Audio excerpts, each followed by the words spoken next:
Well, widespread outages have exploded over the past couple of months. Everything from your cellular devices being unavailable for a set time to now we also have ongoing cyber attacks at our hospitals. And just this morning, I woke up to news reports that DMVs are now having outages. I can't shake this feeling that there's obviously a lot more going on. I think that there is some kind of cyber attack going on. It's usually not just one thing, but many things. And now we're definitely seeing this all across the country. And then on March 20th, our United States Army publishes ALCOR Act, which is utilization for the Army Retiree Recall Program. Now, why would they do that? Oh, and hey, not to mention, we are looking down the tunnel of World War III, especially considering what is happening right now in China and Russia. And more specifically, right now, we've got United States soldiers about a mile from China's border. This is how intense things are getting and why I believe they have issued and published this report. But just a quick break from my sponsor. Now, we have been told our entire lives that wrinkle creams are the way to look younger. But now one doctor says that that's nothing but old news. According to Dr. John Lake, the world-renowned Beverly Hills beauty expert, most wrinkle fixes on the market are nothing but glorified moisturizers. Well, recently, Dr. Lake has focused his attention away from mainstream cosmetic practices. Why? Well, so that he can focus directly on anti-aging revolutionary breakthroughs. Now, his clients have dubbed this do-it-yourself technique the age rewinder method because it can take years and even decades off of your appearance in 2 minutes' time. In light of this amazing breakthrough, Dr. Lake has released a step-by-step video to the public where he outlines exactly how to use simple solutions from home. Now, if you want to check it out, all you have to do is go to bhmd1.com/haven. That's bhmd1.com/haven to watch that video. And if you want more information, you can click in the description box below. There's a link down there. Or if you're on your cell phone, click that more button to get more information, but you're not going to want to miss it out as this product has been life-changing for me personally. All right, back to the broadcast. So let's dive into what the hell is going on. Well, for starters, our U.S. Army has published ALCOR Act. And what this actually stands for, to give you an idea, it stands for Utilization of the Army Retiree Recall Program. And here it is. And it actually cites an executive order as well, but I'll get into that in a little bit. But here it is. You can see this was published March 20th, 2024, and it's ALCOR Act, Utilization of the Army Retiree Recall Program. Now, here's the actual document, which is where I want to start because I always like to go straight to the horse's mouth rather than relying on some mainstream news source that's just become fake news today. But you can see there again is the document and the published date, and you can see the title there. And then the direct message that this is saying, it says it's an executive order 13223 is being referenced, ordering the ready reserve of the armed forces to active duty and delegating certain authorities to the Secretary of Defense and the Secretary of Transportation. And it kind of references that. But here's the actual executive order that it is referencing. This is a Bush-era executive order from back in 2001 to 2009 when he was president. But Executive Order 13223, ordering the ready reserve of the armed forces to active duty and delegating certain authorities of the Secretary of Defense and the Secretary of Transportation. This is an executive order calling people to be ready, ordering the ready reserves to active duty. This is a Bush-era thing. But going back to that document here, I want to reference exactly what they claim is, well, a retiree recall. What is a retiree recall? Here's our definition. A recalled retiree is a retired soldier who was ordered to active duty from the retired reserve or the retired list under 10 USC 688, 688A, 12301 and 1231D and serves in his or her retired status. Retiree recall is not an extension of your MRD. It also expands who is eligible for the retiree recall. Persons of all grades are eligible for the retiree recall to active duty. There is no age limit, although People older than 70 are not normally recalled. Wow, so if you're under 70 and you served before, well, this puts you at risk for this recall. It goes to talk about the pay and a lot of other things regarding that. They've got quite a few details within this thing, but they also say how long the recall is. It says retired soldiers voluntarily ordered to AD in support of peacetime operations will normally remain on AD for about 1 to 2 years. Retired aviation officers are generally recalled for a minimum of 2 years and a maximum of 3 years. So there's kind of the timeline of what's to be expected. And here's kind of just a breakdown of the Directorate of Military Personnel Management there, taking the steps and how it works. But anyhow, this is chilling to the very core in light of everything that's going on. Let's just get into what happened recently at our DMVs. Now, they're obviously not claiming this is a cyber attack. They're just claiming it's some sort of outage. But if it was a cyber attack, I'm not sure they would tell us all of the information that's going on. But here it is. This is on Newsbreak, KOIN 6 News. DMV facilities across the U.S. experienced network outage after loss in cloud connectivity.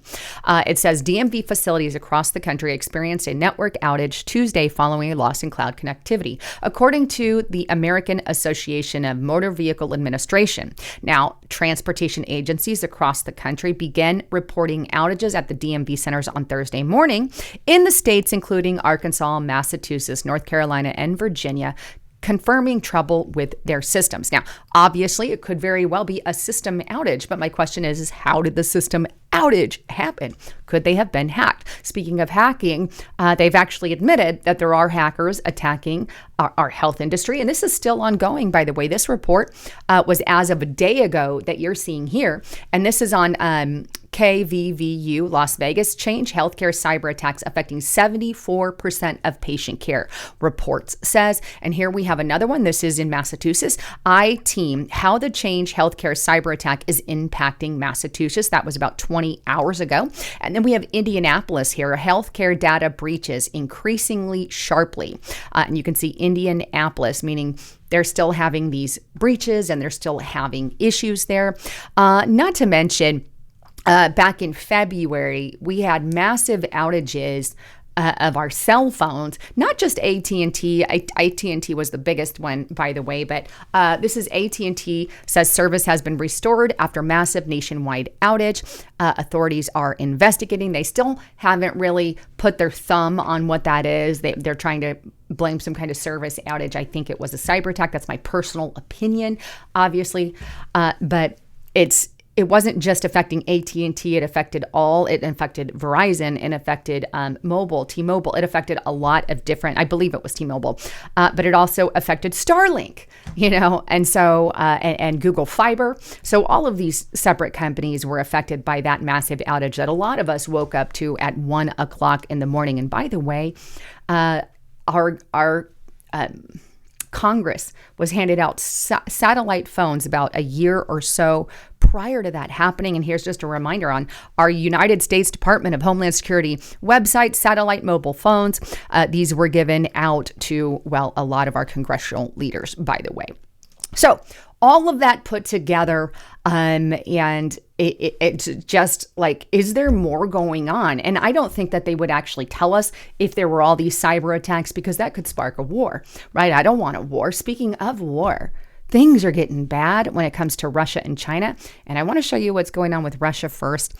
Because this is chilling to the core, but Putin warns again that Russia is ready to use nuclear weapons if its sovereignty is threatened. He has warned like 2 or 3 times, multiple times, and then we've gotten other warnings from Dmitry Medvedev and others there. But right now, what's interesting is France is threatening to put troops there in Ukraine, and Putin has warned if you do that, we're going to war, right? Russia intelligence says France preparing to deploy 2,000 troops to Ukraine. This is on Kiev Post. And then we also have Le Monde. Macron tells party leaders France's support to Ukraine has no limits. In other words, he's saying, we're going to do what we have to do and you're going to stay out. If France goes to war with Russia, that means that includes NATO, and that means the United States of America. This is not something we want. Meanwhile, there are alliances being formed between Russia and China and Iraq, by the way. But speaking of China, they've got they are building one of the biggest militaries we've ever seen. This is on Business Insider. China is building its military on a scale not seen since World War II. It's on track to be able to invade Taiwan by 2027. This is actually massive, right? And not just that, but I also woke up this morning to this news report, and this is probably one of the most chilling things in light of everything that's going on. And this is on the express.com. World on the brink as Taiwan admits U.S. troops are now stationed on the Chinese border. And here's how close that we are. And this is down later in the paragraph of that article. It says, according to reports from Taiwan's United Daily News, U.S. Army Green Berets from the 1st Special Forces Group are now permanently stationed at bases of the 101st Amphibious Reconnaissance Battalion, a Taiwanese Army Special Operations Force located in outlying island countries of these two places here. But notably, one of them lies just over 1 mile from Chinese shores. Think about that for a moment. If China were to come 1 mile off of our border, what would happen?